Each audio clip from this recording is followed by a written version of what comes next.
Olá, sejam muito bem-vindos a mais um vídeo do estudo Visão Comparativa dos Evangelhos. Fico feliz em ter você aqui hoje. Meu nome é Wellington Lima. Hoje nós vamos falar sobre a cura de um paralítico que aconteceu em Cafarnaum. Que este estudo lhe abençoe. O que está abordado nesse estudo de hoje está registrado em Mateus, capítulo 9, versículo 1 a 8. Também está registrado em Marcos, capítulo 2, versículo 1 a 12, que veremos no próximo vídeo. E Lucas, capítulo 5, versículos 17 a 26, que estará no vídeo seguinte. Vamos lá?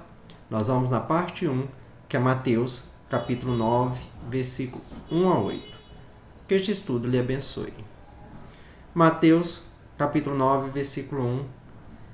Então ele entrou no barco, passou para outra margem e veio à sua própria cidade. Cafarnaum, onde Jesus parece ter morado em comum na casa de Pedro. A cidade era uma mescla de culturas e povos, mas muito influenciada pelas maneiras, vestimentas, arquitetura e político greco-romana. Versículo 2. E eis que lhe trouxeram um paralítico, deitado em um leito. Quando Jesus viu a fé deles, disse ao paralítico: Tem bom ânimo, filho, teus pecados são perdoados.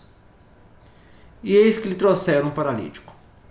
Este paralítico foi baixado através do telhado por 4 amigos, em virtude da densidade da multidão, conforme está relatado em Marcos, capítulo 2, versículo 4, onde vemos: Como não podiam trazer até ele por causa da multidão, descobriram o telhado onde ele estava, fizeram um buraco e baixaram por ele o leito em que jazia o paralítico.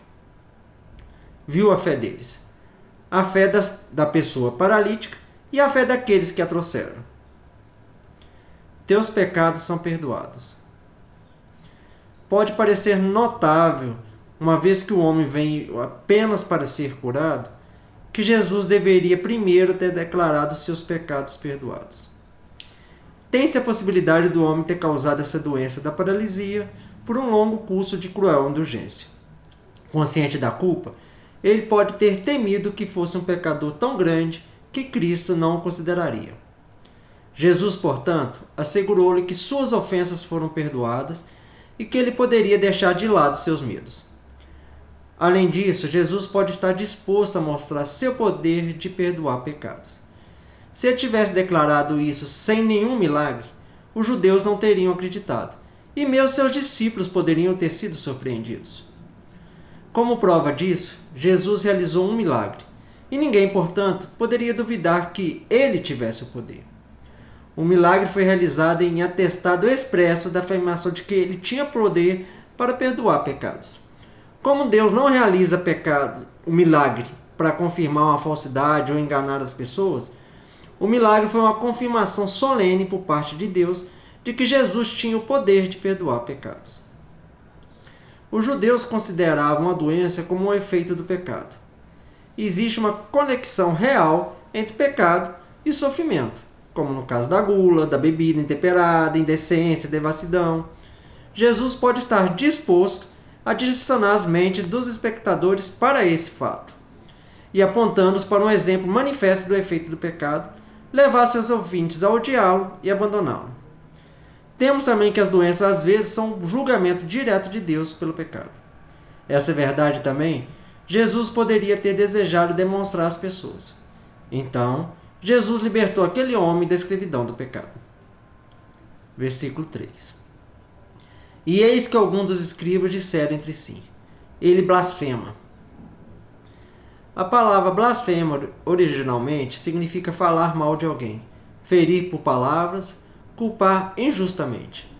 Quando aplicada a Deus, significa falar dele injustamente, atribuir-lhes atos e atributos que ele não possui, ou falar impiedosa ou profanamente.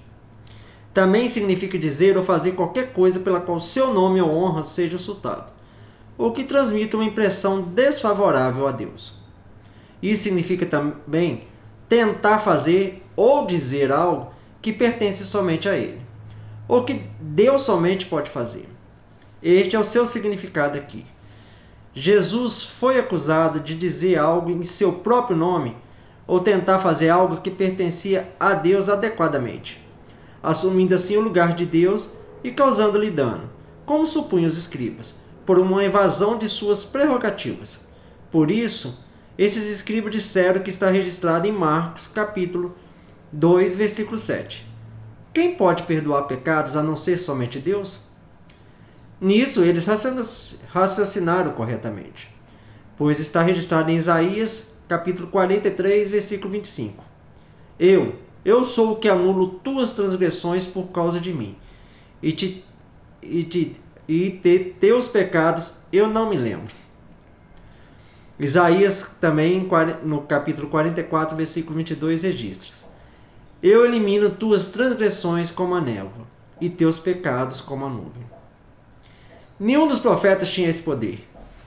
E dizendo que ele perdoou pecados, entendeu-se que Jesus afirmava que ele era divino. E Cristo provou isso, operando um milagre especialmente para confirmar a afirmação, provando que Jesus é divino ou igual ao Pai. Assim, os líderes religiosos perceberam que Jesus estava reivindicando ser Deus.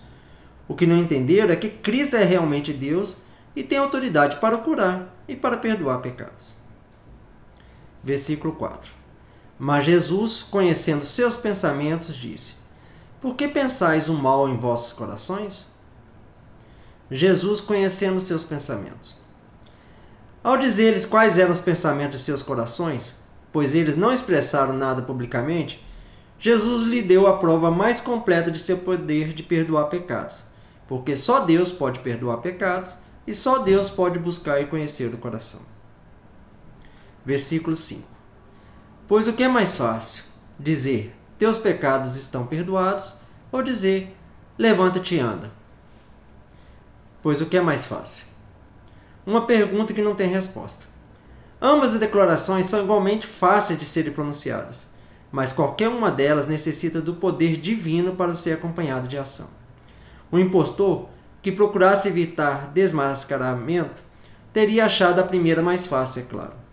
Jesus procedeu à cura da enfermidade para que os homens soubessem que ele tinha autoridade para tratar a sua causa, prefigurando assim a expiação.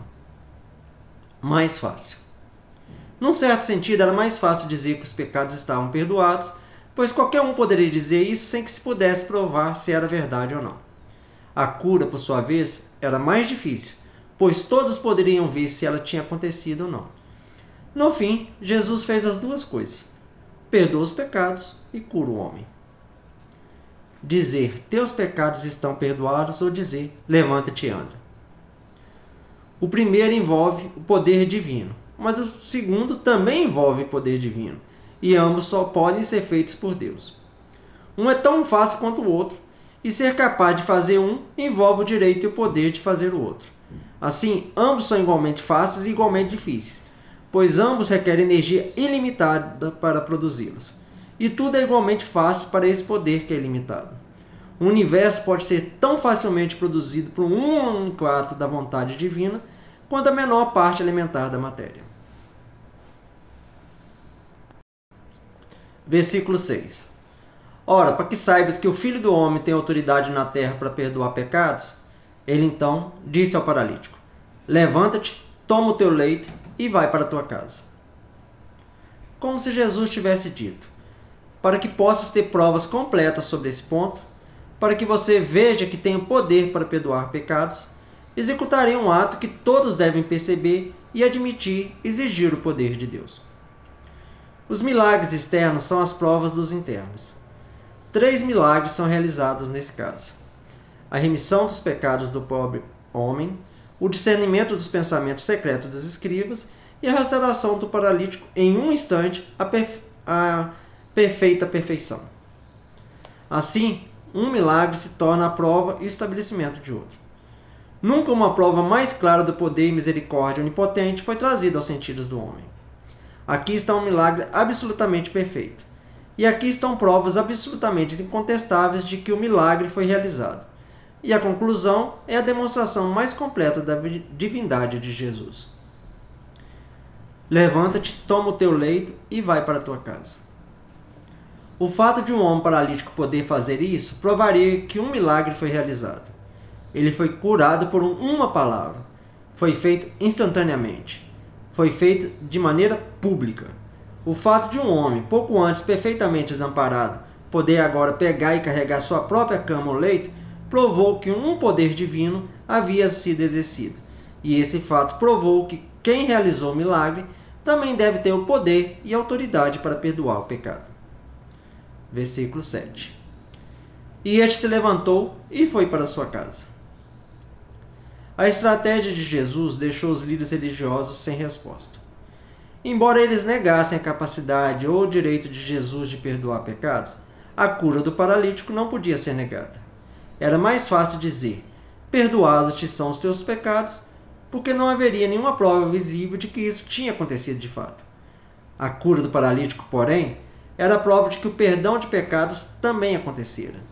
Nem a cura física, nem a espiritual representavam dificuldade para o Filho de Deus. Versículo 8. Quando as multidões viram isso, temeram e glorificaram a Deus, que tinha dado tal autoridade aos homens. E glorificaram a Deus. Glorificar a Deus aqui significa louvá-lo ou reconhecer seu poder. A expressão que tinha dado tal autoridade aos homens fazia parte do louvor deles. Não expressa nenhum sentimento do evangelista sobre a natureza de Cristo, mas é um registro dos sentimentos e elogios das multidões. Então, o que foi para os escribas uma ocasião de blasfêmia, foi para o povo um incentivo para louvar a Deus. O que chama a atenção aqui? Precisamos ser cuidadosos para não nos concentrarmos mais no poder de Deus para curar as enfermidades físicas do que em seu poder de perdoar os pecados e curar a enfermidade espiritual.